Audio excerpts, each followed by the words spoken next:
नमस्कार दोस्तों, आप सभी लोगों का मैं रोहित कुमार directstudy.com पे बहुत-बहुत स्वागत करता हूँ।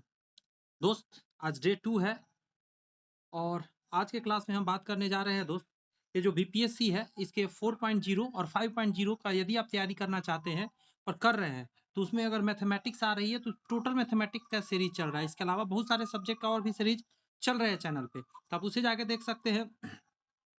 और फिलहाल आप देख रहे हैं मिशन सरकारी नौकरी क्रैश कोर्स। कई सब्जेक्ट के जो सीरीज है चैनल पे चल रहा है, तो ज़रा इस बात को समझिए, अगर आपके लिए महत्वपूर्ण है, आप चाहते हैं एग्ज़ाम निकालना, तो आप जाके उन चैनल को ज़रूर फ़ॉलो करें, ज़रूर देखें। आज इसको आगे बढ़ाते हैं, लेकिन इसे आगे बढ़ाने से पहले थोड़ा-सा मैं अपने बारे में बता दूँ दोस्त, मेरा नाम रोहित कुमार हुआ और आज के डेट में मैं ऑलरेडी गवर्नमेंट जॉब में हूँ, तो मुझे ये आइडिया है कि कैसे गवर्नमेंट जॉब निकाली जाती है। और साथ में हमारे यहाँ से 100 प्लस, जी हाँ, 100 प्लस स्टूडेंट जो है आज ऑलरेडी गवर्नमेंट जॉब में जा चुके हैं।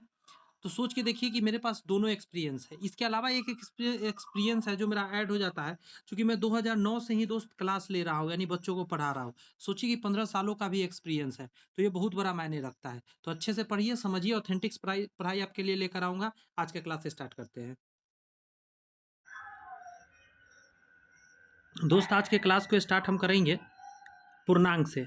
पूर्णांक के बारे में सबसे बड़ी बात है कि पूर्णांक एक ऐसा संख्या होता है जिसमें सारे संख्याएँ आते हैं, प्लस और माइनस दोनों में, ठीक है? इसका ध्यान रखिएगा। आगे बात कहता है कि दशमलव संख्या, दशमलव को डेसिमल बोलते हैं। जैसे कोई भी संख्या इस तरीक़ा के लिखा गया, आप देख सकते हैं डी के आगे दशमलव है, उसके बाद संख्या है। जैसे कि यहाँ पे लिखा गया, आप देख सकते हैं 0.432, इस तरीके की संख्या होता है, इसको दशमलव संख्या बोलते हैं। इसको कैसे पढ़ते हैं वो यहाँ पे दिया गया है कि देखिए, कहते हैं 0.432, ऐसे है, गलत लिखा हुआ है, 432 नहीं पढ़ते हैं, बल्कि 432 पढ़ते हैं। देखिए 432 ऐसे करके पढ़ते हैं। हमें दशमलव के आगे अलग अलग अक्षर में पढ़ना होता है। वैसे पढ़ने के लिए आपको एग्जाम में नहीं पूछेगा, बस आपको नॉलेज के लिए बताया गया है। धनात्मक संख्या क्या होता है? जितने संख्या प्लस में होते हैं, चाहे वो डेसिमल में हो या साधारण हो, सारे धनात्मक संख्या होते हैं। यानी नंबर लाइन यदि बात करें तो जीरो के दाएं साइड जितने होते हैं वो सारे धनात्मक संख्या होता है, और जीरो के बाएं साइड जितने होते हैं वो सारा ऋणात्मक संख्या होता है। इसका ध्यान रखिएगा। यहाँ एक लाइन लिखा गया है, इसको पढ़िए। संख्या रेखा पर जीरो से दाईं तरफ की संख्या धनात्मक होती है, अभी यही बात बोला हूँ, और बाईं की तरफ की ऋणात्मक होती है। आगे कहा जाता है धन पूर्णांक यानी पॉजिटिव इंटीजर्स, तो वही बात, सारे जो प्लस में हो गए, देखिए शून्य से बड़ी पूर्णांक धनात्मक पूर्णांक कहलाती है, सबसे छोटी धनात्मक पूर्णांक 1 होती है, और सबसे बड़ी धनात्मक पूर्णांक पिछले क्लास में बताया था, अनडिफाइंड का साइन है, अनंत का साइन है। बहुत ज़्यादा मात्रा में जब कोई चीज़ इन्फिनिटी उसको बोल देते हैं, अनंत। ऋणात्मक संख्या क्या होता है? तो बस जितने माइनस में है बाएं साइड में होते हैं। और ऋणात्मक के बारे में एक चीज़ बताया गया है कि जैसे जैसे इस तरफ पढ़ेंगे ना आप, यह बीच में जीरो है, इधर जैसे जैसे बढ़िएगा छोट होता जाएगा। अच्छा, यानी इससे छोटा ये है, और इस यहाँ माइनस छूटा हुआ है, माइनस लगेगा, -1। और इससे भी छोटा क्या है दोस्त, जानते हैं? ये 2 है। यानी कि अगर कोई कहे कि 3 और -3 और -2 में से ज़्यादा छोटा कौन है, तो -3 ज़्यादा छोटा है। माइनस का मतलब आप याद रखिए, कर्ज आप किसी से लिए है, तो आप खुद सोचिए, जितना ज़्यादा आप कर्ज लेंगे उतना ही ना गड़बड़ बात है, तो उतना ही वो छोटा होता चला जाएगा। तो जैसे यहाँ पे लिखा हुआ है -3, यहाँ -2, तो -2 मतलब 2 रुपया कर्ज है, -3 मतलब 3 रुपया कर्ज, तो 3 रुपया ज़्यादा कर्ज होता है ना, तो ये तो ज़्यादा बड़ी बात हो गई। तो इसीलिए निगेटिव जितना बड़ा होता है निगेटिव में उतना ही छोट हो जाता है, ध्यान रखना है आपको। वही यहाँ पे दिया गया है, ये जो एग्जाम्पल दिया गया वही दिया गया है कि -1 बढ़े -2 से, या -2 बढ़े -3 से। निरपेक्ष क्या होता है? जिसको मॉड्यूल बोलते हैं, तो इस तरह के साइन होता है मॉड्यूल का। तो मान लेते हैं -7 लिख दिए, जानते हैं इसका बाहर निकलेगा 7। मोड का मतलब हमेशा उसको धनात्मक कर देना, और कुछ नहीं होता है मतलब, वही यहाँ पे एग्जाम्पल में दिया गया है। देखिए मोड 200 है, मोड -200 है, तो दोनों कंडीशन में क्या हो जाएगा? देखिए दोनों कंडीशन में 200 ही आंसर आएगा। बात समझ में आया? यहाँ पे एक दो चीज़ आपको अच्छे से समझना है, उसको समझिए। इनइक्वालिटी ऑफ मॉड्यूल्स, ये मॉड्यूल्स के बारे में कह रहा है कि मॉड x है तो ये 0 के बराबर भी हो सकता है, या 0 से बड़ा होगा, लेकिन 0 से छोटा नहीं हो सकता। मॉड के अंदर अगर -4 लिख दिए है तो ये कितना आएगा? 4 आएगा, 0 से बड़ा हो गया। और मॉड के अंदर 0 लिख दिया तो क्या आएगा? 0 आएगा। बात समझ में आया? 0 हो सकता है या 0 से बड़ा होगा, इसका ध्यान रखना है। जैसे एग्जाम्पल दिया गया उसको देख लीजिए, -2 है तो इसका क्या आया? 0 से बड़ा आया। और -3 है, सॉरी सोझे 3 है, तो ये भी 0 से बड़ा आया। प्लस में है तभी 3 निकलेगा, माइनस में तभी बाहर 3 निकलेगा। उसी तरह x है, y के बारे में कहता है कि y से हमेशा बड़ या बराबर होगा। x जो है मोड के अंदर y से बड़ या बराबर होगा। तो कंडीशन क्या है? एक्स जो होगा माइनस वाई, अगर माइनस लगा हुआ है तो माइनस से छोटे या जीरो के बराबर होगा, या तो छोटे या तो बराबर होगा।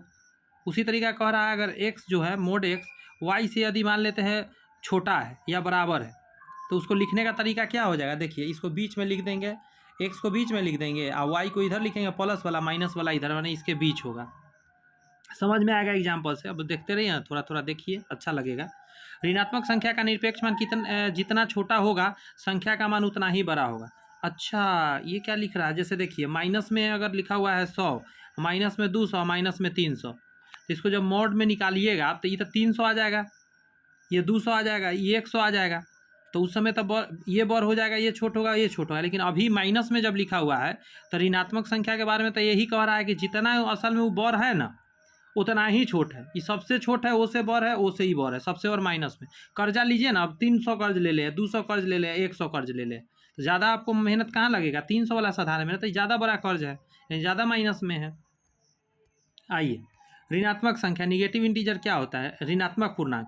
तो जो भी ऋणात्मक होता है तो -1 सबसे छोटा है, इन्फिनिटी माइनस में सबसे बड़ा है। ध्यान रखिएगा, इन्फिनिटी के साथ माइनस लगा हुआ है। अब जो कॉन्सेप्ट पढ़ाने जा रहे हैं यहाँ से रामबाण है, एग्जाम में आएगा ही आएगा। आज के सेशन में अगर आप पूछे कि सर हमको 1 नंबर आप आज के सेशन से कम चाहिए एग्जाम में, तो ये अभी पढ़ रहे हैं, इससे 1 नंबर गारंटी के साथ रहेगा, वो सब रहे ना रहे। ठीक है, जैसे -1/3 है, इसको आप ऐसे भी लिख सकते हैं, भाग दे के 0.3333 इन्फिनिटी लगातार आता रहेगा, ऐसे बढ़ता रहेगा। 13 में 6 से भाग देंगे तो 2.6 ऐसे बढ़ता रहेगा। ऐसी दशमलव संख्या जिसकी अंक अनंत पुनरावृत्ति हो जाती है उसको रिकरिंग डेसिमल कहा जाता है, रेकरिंग वाला कहा जाता है। यानी कि इसको लिखने का तरीका बड़ा आसान है। इसको लिखने का तरीका इसको कि आप ऐसे लिखिए चाहे ऐसे लिखिए। एक सेकेंड, गलत क्लिक हो गया, रुक जाइएगा दोस्त, 1 सेकेंड मुझे दे दीजिए, बस बस बस, अभी सही हो जाएंगे। हाँ, हो गए। देखिए, या तो आप ऐसे लिख सकते हैं या आप ऐसे लिख सकते हैं, 2 तरीका है। कहने का मतलब है ना कि जैसे जितना भी रिपीट कर रहा है, इसमें देखिए 6 रिपीट कर रहा है तो 6 के आगे ऐसे लगा दीजिए, या 2.6 के बाद पर ऐसे भी लाइन खींच सकते हैं। कभी कभी 2 संख्या रिपीट रहता है, जैसे 45 45 45 45 यहाँ रिपीट कर रहा है, तो बस एगो 45 लिख दीजिए, मतलब 4 5, और उसके ऊपर रेकरिंग लगा दीजिए, या 2 डॉट भी लगा सकते हैं ऐसे। समझ में आया ना? देखिए, इतना संख्या रिपीट कर रहा है तो इसमें देखिएगा कौन कौन रिपीट कर रहा है, तो 2 3 1 4, 2 3 1 4, देख रहे हैं? तो जितना रिपीट कर रहा है वैसे कर सकते हैं। जो रिपीट कर रहा है उसके ऊपर डॉट डॉट ऐसे लगा दीजिए, 3 और 1 पे छुटा हुआ है, चाहे आप शुरू और लास्ट में लगा दीजिए ना डॉट, शुरू वाला पे या लास्ट वाला पे, इसका मतलब होता है बीच वाला सब डॉट में है। अच्छा, ऐसा संख्या को कहा जा सकता है आपको कि इसको भिन्न में बदलिए, रेकरिंग वाला को। तो अब आपके मन में सवाल आएगा कैसे बदलेंगे सर? तो सवाल का दुख हम दूर करते हैं, आप क्या टेंशन ले रहे हैं, हम यहाँ आए ना। अरे कहना बड़ी मजा आएगा, आप पढ़ते तो रहिए, ये सब मत देखिए, आप डायरेक्ट एग्जाम्पल पर आइए, एग्जाम में क्रैक करके आइएगा। 0.3 दिया हुआ है, कह रहा है कि इसका निकालिए, तो कुछ नहीं करना रहता है, बस माइंड में एक चीज़ रख लीजिए कि रेकरिंग जय वो संख्या पर है ना, बटा के नीचे उतना 9 लिख देना है, तो वो काट देना है, 1/3 हो गया। जैसे यहाँ पे देखिए 7 पर है तो 9 लिख दीजिए नीचे में, 7 ऊपर लिख दीजिए, बात खत्म। ये 1 अंक वाला था, अब 2 अंक वाला का क्या करना होगा, तो आइए 2 अंक वाला समझते हैं। यहाँ एग्जाम्पल दे है आपके आंखों के सामने, आप एकदम घबराइएगा नहीं।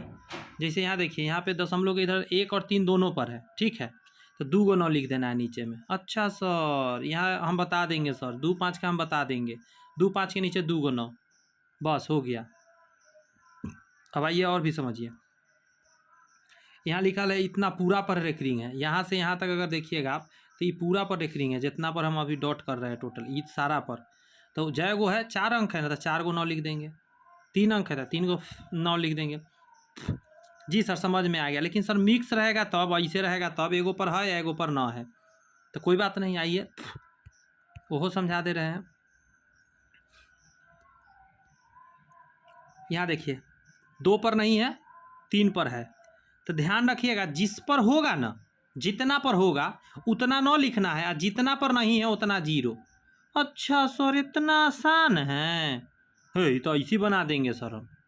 एक और एग्जांपल दीजिए तो सर, मान लेते कहीं लिखल है 0.449 और 9 के ऊपर लगल है, तो इसको कथी करिएगा सर? बहुत आसान है, हम क्या करेंगे, 4 4 9 लिख देंगे, और बटा के नीचे 1 को 9 लिखेंगे या 2 को 0 लिखेंगे। हम कैसे ऐसे कर दिए भाई?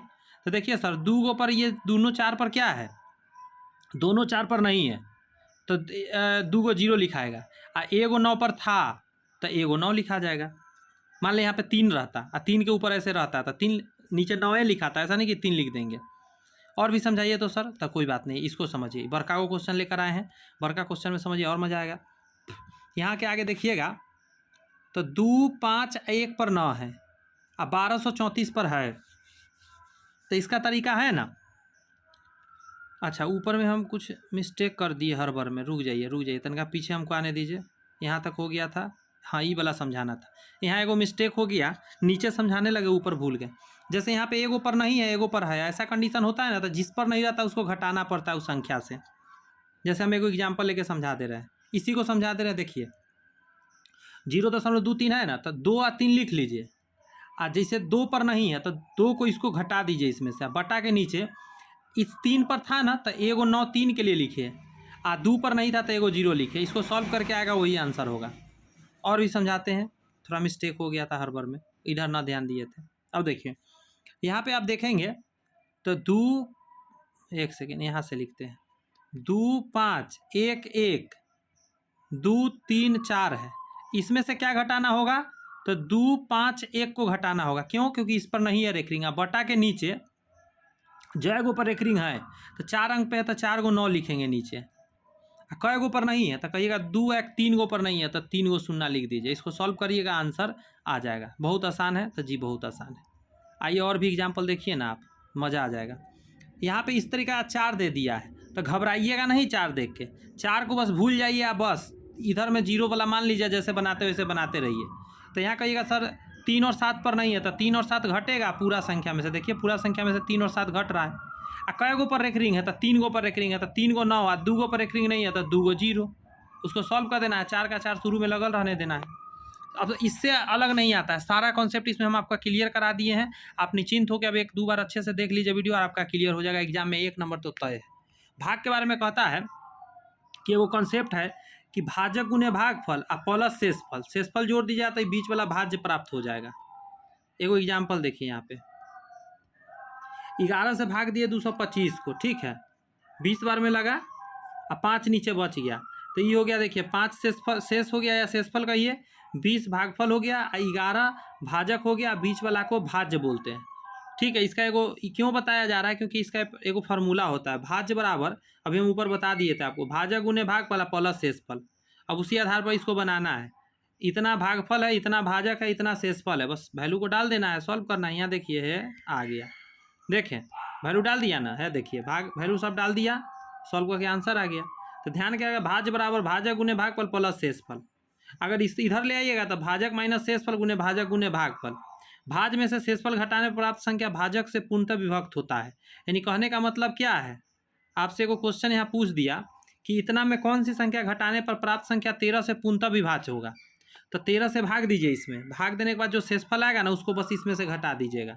तो ये 9 आया है शेषफल, 13 से भाग देने पर 9 शेषफल आएगा, तो इस 9 को इसमें से घटा दीजिएगा तो 13 से पूरा पूरी ये कट जाएगा।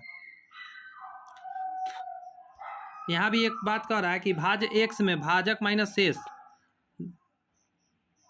जोड़ने पर प्राप्त संख्या भाजक से पूर्णतः विभाजित होगा। इसका मतलब यह है कि वो बात समझिए, जैसे मान लेते कह रहा है 11 से इसमें भाग दीजिए, भाग देने पर शेषफल 4 आया, तो आप 4 इसमें से घटा दीजिएगा ना तो भी पूरा पूरी कट जाएगा, जो ऊपर अभी समझाए थे। लेकिन अगर इस 4 को इस 11 से घटा के या जोड़ दीजिएगा ना इसमें, तो भी क्या हो जाएगा, इस संख्या कट जाएगा। तो वही यहाँ किया गया, देखिए 11 में से 4 को घटा दिए, शेषफल को 7 आया, इस 7 को इसमें जोड़ देंगे। देखिए इसमें लिखा है ना, जोड़ दीजिएगा तो 11 से कट जाएगा। तो एगो घटाने वाला भी बता दिए, एगो जोड़ने वाला भी बता दिए। तो आप इस पर प्रैक्टिस करिएगा जरा क्वेश्चन को। 5 अंकों की छोटी से छोटी संख्या जो 13 से पूर्णतः विभक्त है, तो 5 अंक की छोटी संख्या कैसे लिखाएगा, 1 पर 4 शून्य, ध्यान रखिएगा। कोई कहे 8 अंक का छोटी संख्या लिखिए सबसे छोटी, तो 1 पर 7 शून्य, ठीक है। तो 1 पर 4 शून्य हो गया, इसमें 13 से भाग देंगे तो शेषफल 3 आएगा, ठीक है। बस इस 3 को क्या करना है, 13 में से घटा के, बात समझ में आया, इसमें जोड़ देना है। क्योंकि छोटी से छोटी संख्या कहाँ है, बड़ी संख्या कहले रहता ना तो बड़ी संख्या में कुछ नहीं करते, शेषफलवे को घटा देते। अगर मान ले यही क्वेश्चन रहता 5 अंकों की सबसे बड़ी संख्या, तो यहाँ कै गो 9 लेते, तो 5 गो 9 लेते, 5 गो 9 में 13 से भाग देते, शेषफल मान ले 3 आता उस कंडीशन में, तो कुछ नहीं करते, इस 3 को उसमें से घटा लेते, 5 गो 9 में से घटा लेते, आंसर आ जाता। लेकिन जब छोटी कहेगा ना, उस समय क्या करना है, जितना शेषफल आएगा उस संख्या से भाग दिए हैं उससे घटा के और जोड़ दीजिएगा, आपका काम हो जाएगा। एगो संख्या यहाँ देखिए, बढ़िया क्वेश्चन है। 1000 के निकट की वह संख्या ज्ञात कर जो 9 से पूर्णतः विभक्त है। 1000 के नज़दीक जाना है तो कुछ नहीं करना है आपको, पहले 9 से भाग दीजिए, शेषफल 1 आया ना, शेषफल 1, तो आप कुछ नहीं कर सकते, या तो आप 1 घटा दीजिए इसमें से, बात समझ में आया, तो आपका आंसर आ जाएगा। देखिए एक और देखिए यहाँ पे, इतना के निकट वह संख्या जो 8 से पूर्णतः विभक्त है, भाग दिए 7 आया। कुछ नहीं करना है आपको कि ये जो संख्या है ना, इसमें से अगर आप 7 घटाते हैं, बात को समझिएगा, तो भी वो कट जाएगा 8 से।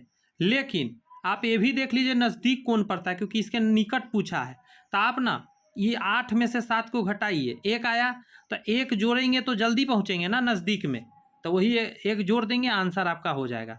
थोड़ा सा दिमाग लगाना है हल्का सा। शेषफल के कुछ नियम कानून है, उसको समझ लीजिए जरा। पहला कहता है यदि संख्या x1 को d से भाग दिए और x2 को d से भाग देने पर शेषफल r1 और r2 होता है, तो अगर इन दोनों को जोड़ के x1 x2 से d में भाग देने पर शेषफल दोनों को जोड़ के बराबर होगा। यदि दोनों को घटा के तब भाग दीजिएगा तो उसका रिमाइंडर भी घट जाएगा। दोनों का गुना करके भाग दिया तो रिमाइंडर गुना हो जाएगा।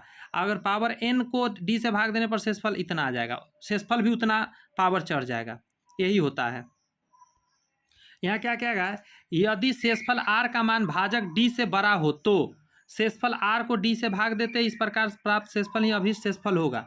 अर्थात अथवा r में से d को घटा दे, अंतर भी अभिष्ट शेषफल होगा। अभी क्या है, इस पे क्वेश्चन होगा तभी समझ में आएगा। यहाँ है क्वेश्चन, समझिए इसको। किसी संख्या को 6 से विभक्त करने पर शेषफल 3 प्राप्त होता है, तो उसी संख्या के वर्ग को 6 से विभक्त करने पर शेषफल क्या होगा। अब आप देखिए कि 6 से विभक्त, किसी संख्या को 6 से विभक्त करने पर शेषफल 3 आया और उसी संख्या के वर्ग को 6 से विभक्त करना है, तो 3 का कुछ नहीं कीजिए, वर्ग कर दीजिए 9 और 9 को भाग दे दीजिए 6 से, आपका आंसर हो जाएगा। ठीक है, 6 से भाग देना है तो 3 आएगा शेषफल, आंसर हो जाएगा। या आप घटा भी सकते हैं, दोनों कंडीशन फॉलो हो जाएगा। एक और क्वेश्चन देखिए, कह रहा है किसी संख्या 136 को भाग देने पर शेषफल 36 आया, उसी संख्या को 17 से भाग देने पर शेषफल क्या आएगा, तो इस 17 से 36 में भाग दे दिए, आंसर हो जाएगा। आपको उतना माथामारी नहीं करना है, बस 17 से इस शेषफल में भाग दे दीजिए, 17 दूनी 34, 35 36, 2 आपका आंसर आ जाएगा। ठीक है, ये में जो दिल है प्रोसेस आप मत कीजिए, बहुत बड़ा प्रोसेस है। यहाँ देखिए, कह रहा है x को x+1 से भाग देने पर शेषफल -1 आता है। अगर x के पावर n को x+1 से भाग देने पर शेषफल -1 के पावर n होता है। x के पावर n को, अब इस क्या लिखा गया है ना, आइए इसका नीचे दिल है, इसको समझिए तब समझ में आएगा। कह रहा है 17 के पावर 200 को 18 से भाग देने पर शेषफल क्या होगा, तो 1 होगा, क्योंकि इन दोनों के बीच का अंतर कितना है, 1। 17 के पावर 203 को 18 से भाग देने पर शेषफल क्या होगा, तो ये दोनों के बीच में देख रहे हैं कितना का अंतर है। आप कहिएगा कि 1 का अंतर है, शेषफल क्या हो जाएगा, इस बार 17 हो जाएगा। अब आपके मन में आएगा इसे कैसे चेंज हो गया,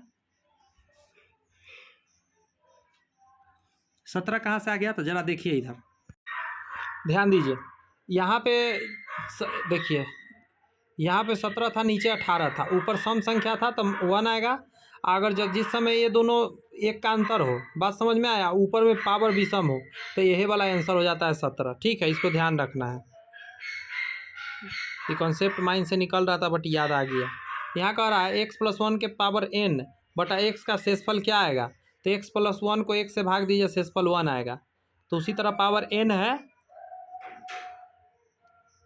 तो 1 के पावर n चढ़ा दीजिए, 1 रह जाएगा। ये सब ध्यान रखिएगा, अब एग्जाम्पल समझिए तब समझ में आएगा। यहाँ पे अब देखिए पावर में 300 है, 91 और नीचे 90 है, शेषफल क्या होगा, तो 1 होगा। डिविजिबिलिटी का नियम जानिए, भाग कैसे कैसे लगता है। तो 2 से विभक्त के नियम क्या है, तो जिसके लास्ट में ये सब चीज़ रहेगा वो 2 से कट जाएगा। यानी सीधा कहिए ना कि 0 2 4 6 8, किसी के लास्ट में वो 2 से कट जाएगा। शेषफल के बाद यदि संख्या को 2 से विभाजित नहीं है तो शेषफल 1 होगा। कोई भी संख्या 2 से नहीं कटेगा तो शेषफल 1 होगा। 3 का नियम हर कोई जानता है कि सारे डिजिट को जोड़ दीजिएगा, जितना बड़ा संख्या हो उस 3 का नियम हो जाता है। देखिए इसमें कितना डिजिट था, सबको जोड़ दिया 15, और जो जोड़ के आएगा ना, यही इसको चेक कर लीजिए कि ये जो जोड़ के आया है, अगर ये 3 से कट जाएगा ना, अगर इसमें 3 से भाग लगाइएगा, जैसे ही कट गया 5 बार में, तो ये पूरा संख्या है ना, ये 5 से कट जाएगा, सॉरी 3 से कट जाएगा, बस ये ध्यान रखना है। और सेम 9 का है।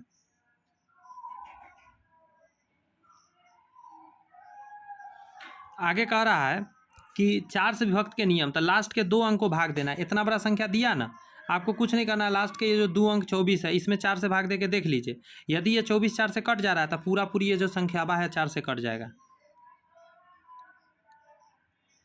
अगर शेषफल निकालना हो ना, तो कह रहा है कि अंतिम के 2 संख्या को 2 अंक को 4 से विभाजित करके शेषफल प्राप्त कर सकते हो। वही संख्या 4 से विभाजित करने पर शेषफल होगा। इतना बड़ा संख्या है, कह रहा है कि अंतिम 2 अंक 27 को 4 से विभाजित करने पर शेषफल 3 आएगा। इसको ध्यान रखना है बस। और पूरा को 4 से भाग करने पर 3, मतलब पूरा को भाग नहीं देना रहेगा आपको, बस कुछ नहीं करना। लास्ट वाला ये जो संख्या है, सॉरी गलती हो गया, यहाँ से लगाते हैं, फिर गड़बड़ हो गया, यहाँ से 27 जो है, इसको आप भाग दे के देख लीजिए 4 से, ठीक है। अब जितना शेषफल आएगा उतना ही शेषफल आएगा पूरे में भाग देने से, ध्यान रखना है। पिछल का क्वेश्चन में उसी तरह शेषफल के बारे में था, यहाँ समझा दे जरा। कह रहा है संख्या के अंकों को 3 से विभक्त करने पर जो शेषफल मिलेगा ना, वही संख्या में भाग देने पर आएगा। यानी इस पूरे संख्या में आप 3 से भाग दीजिए, तो जो शेषफल आएगा ना, वही शेषफल आएगा इसका जोड़ में 3 से भाग देने पर, ध्यान रखना है। 5 का नियम जानते हैं, किसी भी संख्या के लास्ट में क्या क्या होना चाहिए। तो आप कहेंगे 0 या 5 है तो वो 5 से पूरा पूरी कट जाता है। शेषफल के लिए है,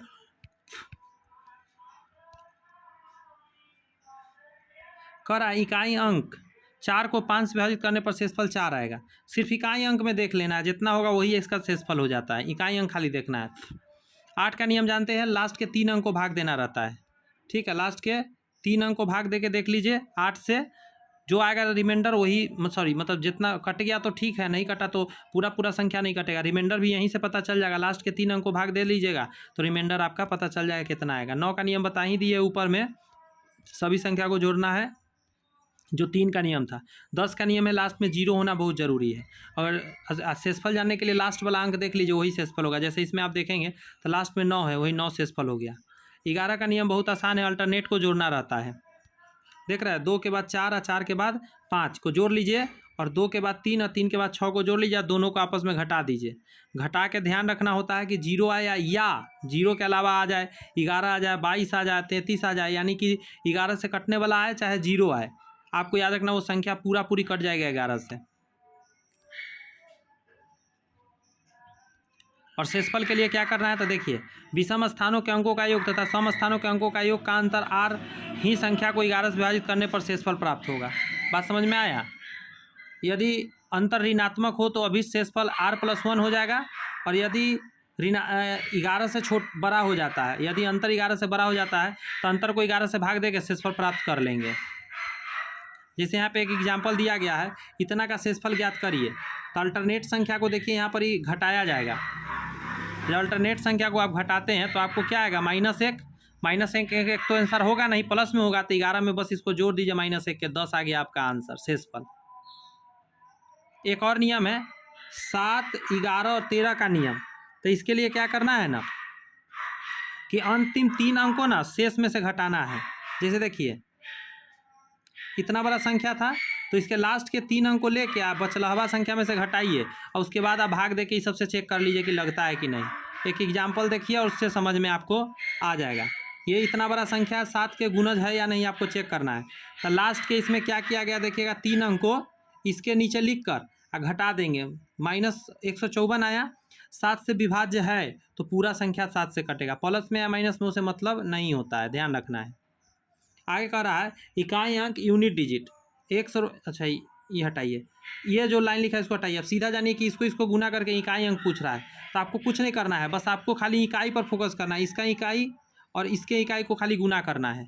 यानी कहने का मतलब क्या है कि इस 6 का गुना इस 5 से कर दीजिए, 6 × 30 होगा, उसका इकाई अंक होगा, वही इकाई अंक होगा पूरे संख्या के गुना करने पर। तो गुना करने से झंझट से बच जाइएगा आप। एक और चीज़ जानिए, कह रहा है यदि संख्या का इकाई अंक 0 हो, 1 है, 5 है, 6 है, तो उसका कितना भी पावर चढ़ाइएगा ना वही सेम चीज़ रह जाता है उसका मतलब इकाई अंक। जैसे इतना के पावर कुछ भी चढ़ा दीजिए तो 1 हो जाएगा, इतना के पावर कुछ भी चढ़ा दीजिए 5 हो जाएगा, इतना के पावर कुछ भी चढ़ा दीजिए 6 हो जाएगा, क्योंकि लास्ट में 6 है, लास्ट में 5 है और लास्ट में 1 है। बस इतना जानना है आपको। उसके अलावा यहाँ कुछ कॉन्सेप्ट दिया गया है, ये सब कॉन्सेप्ट को छोड़ दीजिए, आपके काम का है नहीं, और नॉर्मल जो पढ़ा है उसी से काम आ जाएगा।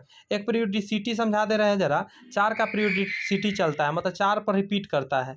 अब कैसे करता है यहाँ पे देखिए, डायरेक्ट क्वेश्चन से समझ में आएगा, वहाँ गड़बड़ा जाइएगा। 3 के पावर दे ला 419। आपको कुछ नहीं करना है, इस पावर के ना लास्ट के 2 डिजिट को भाग दे के देखना है 4 से। इसके लास्ट के 2 डिजिट को भाग दिए ना 4 से, जो रिमाइंडर आएगा, पूरा कट गया तो 4 पावर चढ़ा दीजिए। देखिए ये जो 3 है ना, इस 3 के माथा पर ये जो 19 है, मतलब 2 ही डिजिट लेना है लास्ट वाला, ठीक है। और उसको आप 4 से भाग दीजिए। 4 चौका 16, 17 18 19, 3 आया ना। तो जो इस संख्यावा का पहला लेटर रहेगा, नीचे 3 था इस बार, हो सके इस बार 43 हो सकता है, 55 हो सकता है, या 555 हो सकता है। तो बस लास्ट को खाली देखना है। इस बार 3 है तो 3 के पावर में 3 चढ़ाएंगे, 3 3 होती है 27, 27 आया, 27 का 7 आंसर हो जाएगा आपका रिमाइंडर। देखिए मतलब जो क्या बोलता है उसको, इकाई अंक। तो इस तरह के आप पकड़ सकते हैं। इधर कोई और कॉन्सेप्ट है, देख लेते हैं जरा इधर ताक के अच्छे से। एक और क्वेश्चन यहाँ देखिए, इतना का पूछ रहा था, कुछ नहीं करना आपको, 3 से खाली मतलब है। इसमें 17 पर भाग दीजिए, ये जो है ना ऊपर पावर, 17 को भाग दीजिए 4 से, देखिए तो 1 आएगा। बस कुछ नहीं करना, इस 3 के माथा पर 1 चढ़ा देना है। 3 के माथा पर 1 चढ़ाएंगे, 3 आंसर हो जाएगा, ठीक है। ये सब हटाइए। यहाँ पे आपका टोटल कंप्लीट होता है, यहाँ के बाद अब क्वेश्चन है, ठीक है। तो मैं इस क्वेश्चन दिखा दे रहा हूँ, आप इस क्वेश्चन से अगर आप प्रैक्टिस कर लीजिएगा अच्छे से। देखिए आप रोक रोक के सब क्वेश्चन का बनाइएगा, हम पूरा क्वेश्चन आपको अच्छे से दिखा दे रहे हैं अथी के साथ। ये क्वेश्चन हो गया, और देख लीजिए यहाँ है, सब हम रोक दे रहे हैं। आप अच्छे से इसका प्रैक्टिस करने का कोशिश करिएगा। कोई क्वेश्चन में फंस जाएगा, कमेंट में डायरेक्ट लिख दीजिए, कमेंट में लिखिएगा, आपको आंसर अगला क्लास में बता दिया जाएगा। चलिए तो मैं रोहित कुमार विदा लेता हूँ, बस इतना ही कहूँगा। मेहनत करिए, हम आपके साथ हैं। मेरा एक और यूट्यूब चैनल है, high fit global fashion, Facebook और इंस्टाग्राम हर जगह यही नाम सर्च करने पर मिल जाएगा।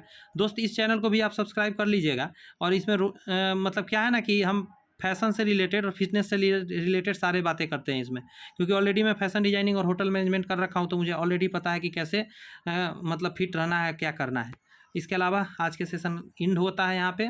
बहुत बहुत धन्यवाद वीडियो देखने के लिए। सब्सक्राइब चैनल कर लीजिए, कुछ लोगों में ज़रूर सब्सक्राइब करा दीजिए, ताकि अपना फैमिली थोड़ा सा बड़ा हो सके। ऑल द बेस्ट, मेहनत करते रहिए, बाय बाय।